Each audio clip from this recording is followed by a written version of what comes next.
Dans cette vidéo, je vais vous dire comment est-ce que vous devez faire pour vous constituer une épargne conséquente. C'est parti! Salut les investisseurs intelligents, c'est un plaisir de vous retrouver aujourd'hui dans cette toute nouvelle vidéo. Vidéo qui fait suite à de nombreuses demandes que j'ai eues sur les différents commentaires des précédentes vidéos postées sur la chaîne.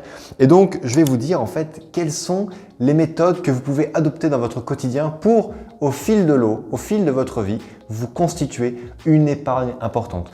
Je vous l'ai déjà dit, l'épargne elle est importante avant même de penser à vous lancer dans l'investissement immobilier, pas parce qu'il est nécessaire d'avoir du cash de côté pour investir, vous pouvez très bien investir avec zéro, même si ça n'est pas très prudent, je vous recommande d'avoir du cash uniquement pour pouvoir vous constituer un fonds d'urgence. Le fonds d'urgence, le montant idéal serait d'avoir une douzaine de mensualités d'avance, mensualités de crédit bancaire. Ça veut dire que si demain vous achetez un bien immobilier que vous allez payer environ 280 000 € frais de notaire inclus, eh bien vous allez faire un crédit bancaire qui va vous coûter grosso modo 1000 à 1100 € par mois. Eh bien, si vous souhaitez investir de manière sereine, je vous recommande d'avoir 12 fois la mensualité de crédit qui va vous être prélevée mensuellement. Ce qui veut dire environ, pour cet exemple-là, entre 12 et 13 000 €.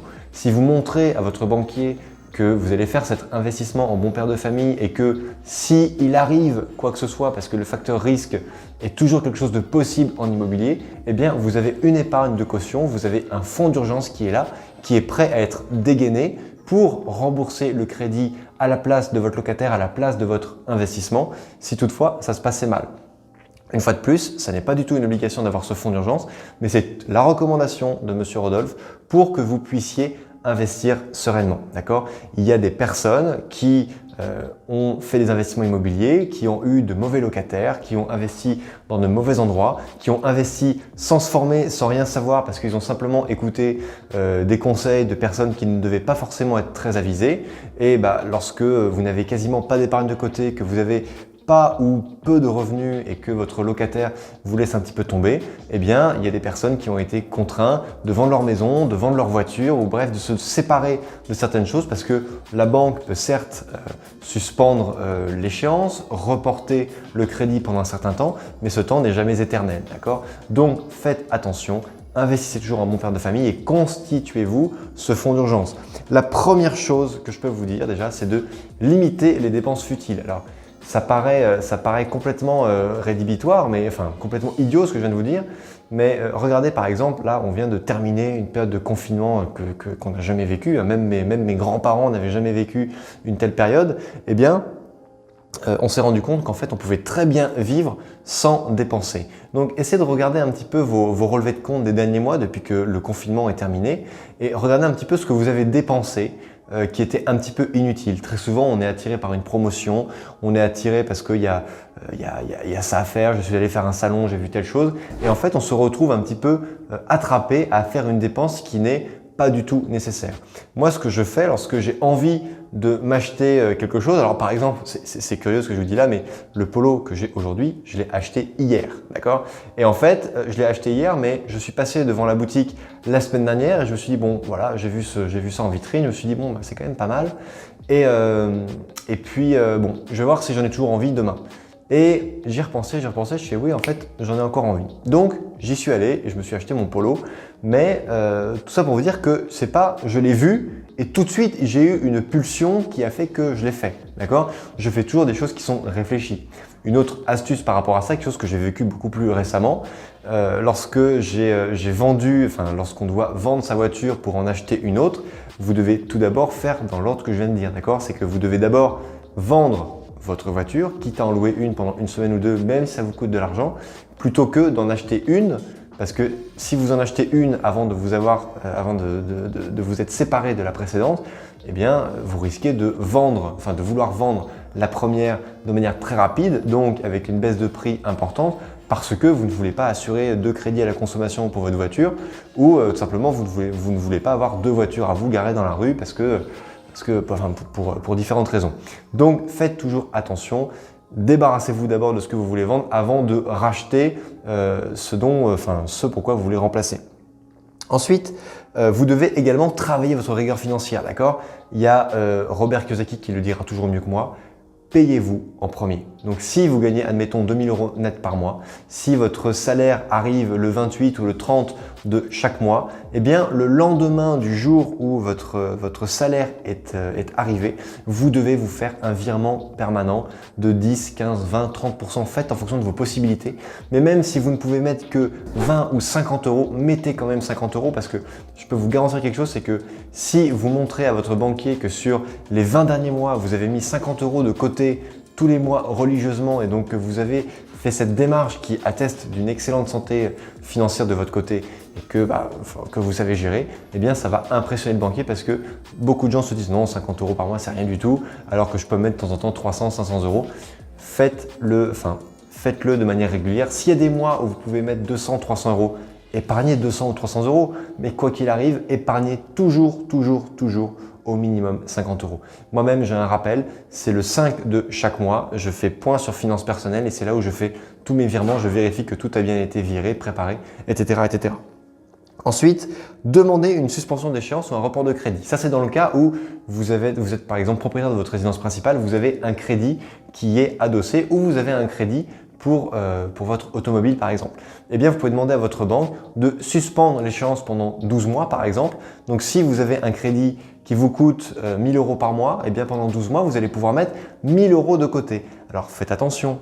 Ces 1000 € que vous allez mettre de côté, vous ne les dépensez pas, d'accord? Vous en faites une épargne de précaution.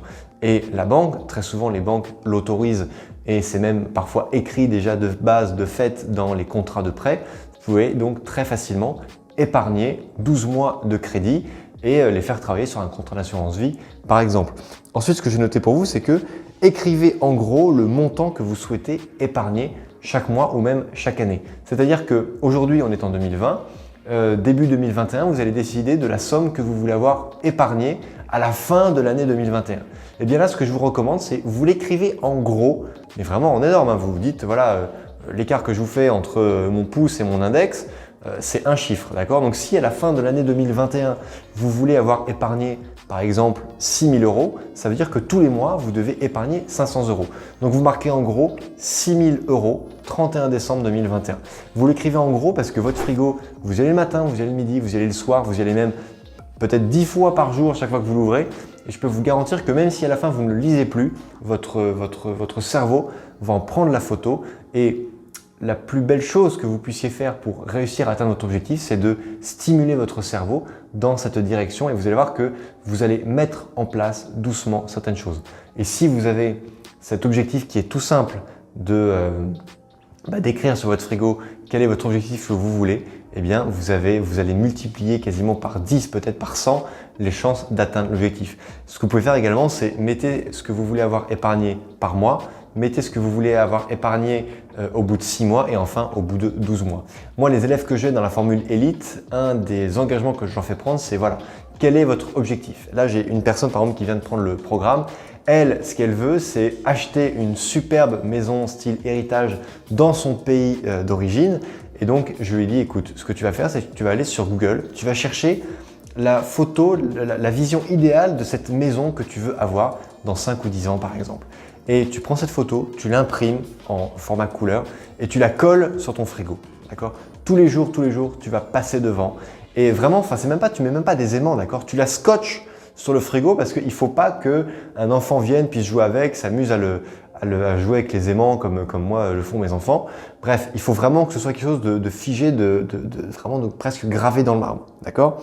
Et ensuite, j'ai noté pour vous une 5e habitude que vous devez faire, que j'ai fait moi-même, c'est mettez fin aux abonnements que vous n'honorez plus. Moi, pendant un certain temps, je me mentais à moi-même. Je me disais que payer un abonnement dans une salle de sport, ça allait me motiver à y aller.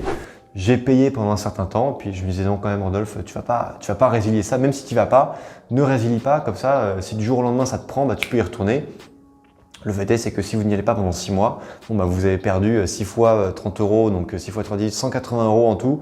Donc hop, vous arrêtez ce genre de dépense qui est complètement inutile et complètement futile. Pareil, si vous aimez bien regarder des séries à la télé et que vous avez un abonnement Canal+ et Netflix, supprimez-en un des deux, d'accord? Faites des économies par rapport à ça.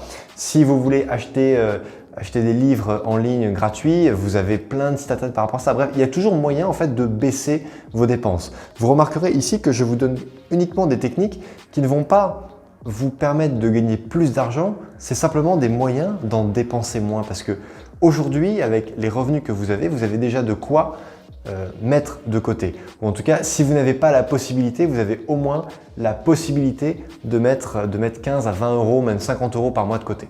Donc faites-le et montrez à votre banquier, faites ce travail préparatoire, c'est vraiment excessivement important s'il vous plaît. Faites ce travail préparatoire qui est de montrer au banquier que vous nourrissez un sérieux, une rigueur financière. Voilà chers amis, cette vidéo est terminée, j'espère qu'elle vous a plu. N'hésitez pas à la liker, à la partager, à vous abonner à la chaîne si bien sûr ça n'est pas déjà fait. Et bien sûr comme d'habitude, vous pouvez me poser toutes vos questions en commentaire sous cette vidéo, je me ferai une grande joie d'y répondre. Et bien sûr n'oubliez pas que crise ou pas crise, on fait la route ensemble. Ciao!